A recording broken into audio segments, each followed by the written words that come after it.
wag na ho natin itaas yung government share, no? Kasi 2% dinagdagan at I'm sure everyone knows, pati yung indigenous tribes po, pinapadagdagan nila from to 5%, no? So patong na ho tayo ng patong, no? Itataas lang ho yung kuryente pagka ganyan, no? Attorney Layog, ako po nananahimik sa aking opisina at nakikinig po sa inyo. Ako po napababa dito sapagkat nabanggit niyo po yung ating mga katutubo, yung aming pong mga indigenous people. Gusto ko lamang pong tanungin, bakit po ba parang hirap na hirap kayo pagka pinag-uusapan, nadadagdagan yung nakukuha ng mga katutubo doon sa mga lupa nilang incentives na madalas hindi pa nabibigay? Parang sabi niyo pa tataas ang kuryente dahil humihingi itong mga katutubo ng dagdag sa lupa nila yun, boss. Sasabi mo lang dito kanina, magbibigay kayo ng incentive dun sa mga maglalagay ng roof ng solar. Etong katutubo, hirap na hirap pa tayong tulungan yung katutubo natin, Atty. Layog.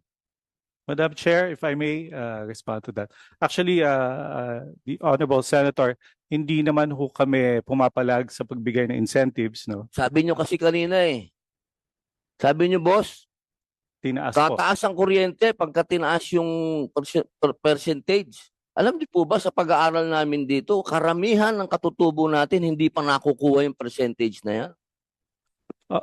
Yes, Madam Chair. Actually, again, we are not saying that they should not get their incentives, no, or their share. Ang amin lang po sinasabi kasi ang pagtaas to 5%. Bukod sa pagtaas po ng 2% government share. So pataas na ho ng pataas, no? So there must be a way where we can balance getting incentives and share of not just the LGUs but also the IPs na nakalagay naman po sa batas. Yun nga po ang point sana, sir. Maganda po yung hearing po ninyo. Matiwasay akong nakikinig dahil ang gaganda po ng mga plano. Isa lang naman po ang hingin natin. Huwag naman po yung pangkatutubo, boss, naman ng ating sisisihin pa dito. Kawawang-kawawa na ho yung mga katutubo, sir. Lupa naman nila yan kung saan nakatirik yung mga gusto nyong itirik. Alam nyo, sa totoo lang, 4 na taon na ako dito. Nasa akin po yung committee na yan. Ni 1% po, walang napupunta. Puro salita lang po tayo dito. Salita sa 2.5, 1%. Sasabihin, isisisi sa amin, wala naman yan dyan sa batas. Hindi naman yan nakalagay dyan sa IPRA. Sir, pakiusap lang po. Sana naman, magkaroon tayo ng puso doon sa mga taong nauna, sa mga sinaunang tao dito sa bayan natin. Hindi ko po kayo inaano, sir, ha?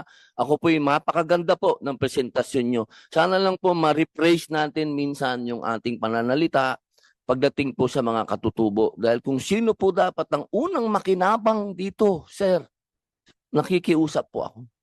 Bilang inyong kapatid, ay nakikiusap po ako kung sinong unang dapat makinabang dito sa lahat ng ito, yung mga katutubo, sir. Yun lamang po, sir. Wala naman po akong ano. Maraming salamat po, Chair